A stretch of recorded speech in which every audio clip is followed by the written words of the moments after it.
মাননীয় প্রধানমন্ত্রী যেটা বলেছেন সেটা ঠিক, যে শিক্ষা ব্যবস্থা ধসে গেছে, শিক্ষকদের ভবিষ্যৎ অন্ধকারে, ছাত্রছাত্রীদের ভবিষ্যৎ অন্ধকারে। কিন্তু এটাও ঠিক, আমরা কিন্তু মাননীয় প্রধানমন্ত্রীর সঙ্গে দেখা করতে চেয়েছিলাম। তিনি আমাদের যারা আলিপুরদুয়ারের প্রতিনিধিরা রয়েছেন তাদের সঙ্গে তার দপ্তর বা অন্য কেউ দেখা করিয়ে দেওয়ার ব্যবস্থা পর্যন্ত করলেন না।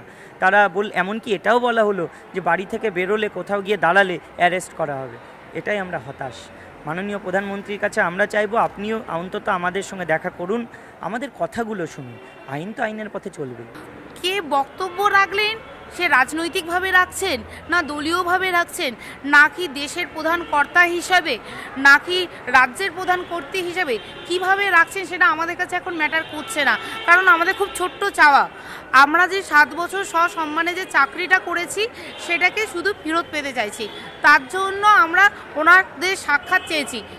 আমাদের সাথে সাক্ষাৎ করতে, আমরা তো টিচার, আমরা তো কোনো মাওবাদী নয়, কোনো গুন্ডা নই, তাহলে আমাদের সাথে 5 মিনিটের সাক্ষাৎ দিতে ওনাদের এত কেন বাঁধছে?